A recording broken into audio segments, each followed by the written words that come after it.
ৰাইজে আহিছে জুবিনদাৰ কাৰণে মানে আগতে এনেকুৱা যেন লাগিছিল যে মোৰ কাৰণে মানুহে আহিছে অনুষ্ঠান চাবলৈ কিন্তু এতিয়া এনেকুৱা যেন লাগে যে জুবিনদাৰ কাৰণে মানুহে আহিছে অনুষ্ঠান চাবলৈ আৰু এইটো চাই ভাল লাগে গতিকে ময়ো এইটো ভাবোঁ যে সকলো ৰাইজৰ আশীৰ্বাদ মানুহে আহিছে মানে গান শুনিবলৈ আহিছে গতিকে মইতো যি মানে মঞ্চত যিকেইটা গান গাই আছোঁ গোটেইকেইটা জুবিনদাৰ গানেই গাই আছোঁ আৰু এইটো একদম মানে মোৰ আৰম্ভণিৰ পৰাই সেইটো কৰিছোঁ গতিকে এইটোৱেই বিচাৰোঁ মানে সকলো ৰাইজে আশীৰ্বাদ কৰিব এতিয়াতো আমি সকলোৱে অভিভাৱকহীন হৈ পৰিছোঁ গতিকে এতিয়া অভিভাৱক নাই কিন্তু যদি কিবা ভুল হৈছে কিবা ভুল কৰিছোঁ উচ্চাৰণ কিবা শুদ্ধ হোৱা নাই বা কিবা ভুল হৈছে তেতিয়াহ'লে ৰাইজে আছে আপোনালোকে শুধৰাই দিব মানে জুবিন দা নোহোৱা প্ৰায় 2 মাহ হ'ল জুবিন দাকে একমাত্ৰ সাক্ষী কৰি আপুনি অসমলৈ আহিছিলে জুবিন দাৰ গীত গাইছিলে জুবিন দাৰ কাৰণে মানে আহিছিলোঁ মানে প্ৰথমে যেতিয়া মোক মানে অসমতে অনুষ্ঠান কৰিবলৈ মাতিছিলে কিছুমান কমিটিয়ে তেতিয়া প্ৰথমৰ পৰাই মোৰ টাৰ্গেট এটাই আছিলে যে কেতিয়াবা জুবিন দাক লগ পাম আৰু এইটো গানৰ মাধ্যমত মানে জুবিন দাক লগ পাবলৈতো বহু মানুহে আহি থাকে আৰু জুবিন দাক সদায় সকলোকে মৰম কৰি আছিলে মানে এনেকুৱা কেতিয়াও হোৱা নাই যে কিবা কোনোবা ছিংগাৰ আহিছে বুলি জুবিন দা লগ ধৰিছে কিন্তু মানে বেলেগ মানুহ আহিছে তেওঁৰ লগত জুবিন দাই কথা পতা নাই বা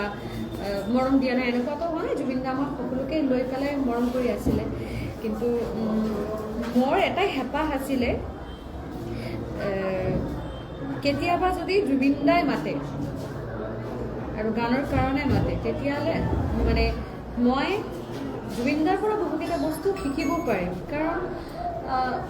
মানে অসমতে যিমান আৰ্টিষ্ট আছে সকলোৱে বহুত ভাগ্যৱান মই এইটো মনে কৰোঁ মই সিমান সৌভাগ্যৱতী নহওঁ কাৰণ অসমতে থকা যিমান আৰ্টিষ্ট আছে সকলোৱে জুবিন দাৰ লগত কাম কৰিব পাৰিছে একদম অনস্ক্ৰীণ কাম কৰিব পাৰিছে আৰু এটা দুটা নহয় বহুকেইটা কাম কৰিছে কাৰণ জুবিন দা যিমান সৃষ্টি কৰি গৈছে জুবিন দাৰ সৃষ্টি কেতিয়াও শেষ নহ'ব লগতে মই অকল এইটোৱে ভাবোঁ এই মানে মোৰ জীৱনত চবতকৈ দামী যদি উপহাৰ কিবা আছে জুবিন দাৰ দিয়া সেইটো হ'ল এই প্ৰাগ চিনে এৱাৰ্ডত জুবিন দাই এটা কথা কৈছিল যে আচলতে মোৰ গান ছোৱালীবোৰে নাগায় কিন্তু তাই গাই আছে ভাল লাগিছে এনেকৈ গাই যোৱা মোৰ আশীৰ্বাদ লগতে আছে আৰু কোনোবাই কিবা কিবি কৈ আছে তাৰ বিষয়ত গতিকে এইবিলাক পাত্তা নিদিলেই হ'ল এই যিকেইটা লাইন জুবিন দাই কৈ গৈছে না যি ভিডিঅ'টো আছে মোৰ তাতে এতিয়াও ফাইলত আছে মানে এইটো মোৰ কাৰণে চবতকৈ ডাঙৰ যদি গিফ্ট কিবা এটা আছিলে মোৰ জীৱনত ইমানখিনি কথা যে জুবিন দা কৈছে এইটোৱে মোৰ কাৰণে মানে বহুত মই ভাবোঁ এইটো লাইফত চবতকৈ বেছি এচিভ কৰিছোঁ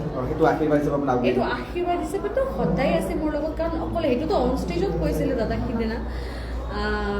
তাৰপিছতে যেতিয়া মায়াবিনীটো গাইছোঁ ডিঙিটো অকণমান কঁপি আছিল টেনশ্যন হৈ আছিল মানে যি মানুহটোক সদায় মানে মানুহে চাব বিচাৰে ওচৰৰ পৰা সেই মানুহটোৰ লগত এটা মঞ্চত প্ৰাগ চিনে এৱাৰ্ড বহুত ডাঙৰ এটা মঞ্চ তাতে থিয় হৈ ইমান মানুহৰ ভিৰৰ মাজত মানে মায়াবিনী গাবলৈ ভুল ভ্ৰান্তি হৈছিল কিন্তু মই পিছে নিজৰ গানটো চাই পেলাই মই মানে গম পাইছোঁ ষ্টেজৰ পৰা যেতিয়া আমি মানে তলত নামি আহিলোঁ তেতিয়া দাদা মোক কৈ আছে এটা কাম কৰিবিচোন লাইভ পাৰফৰ্মেঞ্চবিলাক চাবি একদম ভালকৈ মই যিমান লাইভ পাৰফৰ্মেঞ্চ কৰিছোঁ বা তই যিমান আৰ্টিষ্টক ভাল পোৱা যি আৰ্টিষ্টক ভাল পোৱা লাইভ পাৰফৰ্মেঞ্চ চাবি লাইভ পাৰফৰ্মেঞ্চ চালে তই গম পাবি যে ৰেকৰ্ডিংটো কি বস্তু হয় আৰু লাইভ হোৱাটো কি বস্তু হয় তাতে আমি এক্সপেৰিমেণ্ট কৰিব পাৰোঁ তো এতিয়া মানে যিয়ে নহওক এতিয়া আৰু এক্সপেৰিমেণ্ট কৰিবলগীয়া একো নাই কাৰণ তেতিয়া দাদা আছিলে এক্সপেৰিমেণ্ট কৰাৰ পিছত যদি কিবা ভুল হৈ আছিলে দাদা আছিলে অভিভাৱক হিচাপে যদি কিবা ভুল হৈছে দাদাই শিকাই দিব বুলি কিন্তু এতিয়াতো দাদা নাই আৰু মায়াবিনী আমাৰ তাতে প্ৰাৰ্থনা সংগীতৰ দৰে হৈছে গতিকে মায়াবিনীটো এতিয়া মই সদায় একদম মঞ্চত উঠাৰ পিছতে মানুহে মায়াবিনী কৰি চিঞৰি থাকে কাৰণ ৰাইজে মায়াবিনী গানটো কিমান মানে দাদা যোৱাৰ পিছতে ইমান মানুহে বিচাৰিছে আৰু এতিয়াও বিচাৰে আৰু আগলৈও বিচাৰিব কিন্তু মানুহে ভাবে একদম এতিয়া কথাটো কেনেকুৱা জুবিন দাৰ মৃত্যুটো অসমৰ ৰাইজে সহজে মানি ল'ব পৰা নাই আপুনি এগৰাকী জুবিনৰ ভক্ত জুবিন দাটো আমাৰ দৰে সাধাৰণ মানুহ নাছিলে মই যদি কওঁ মোৰ মতে জুবিন দাটো আমাৰ দৰে সাধাৰণ মানুহ নাছিলে আৰু অকল মানুহ নহয় অকলতো জুবিন দাই গান গোৱা নাই জুবিন দাইতো এনেকুৱা বহু কাম কৰি গৈছে যিবিলাক কাম আমি সাধাৰণ মানুহে বা কোনো ডাঙৰ পলিটিচিয়ানেও কেতিয়াবা কৰা নাই, যিবিলাক কাম জুবিন দাই কৰি গৈছে।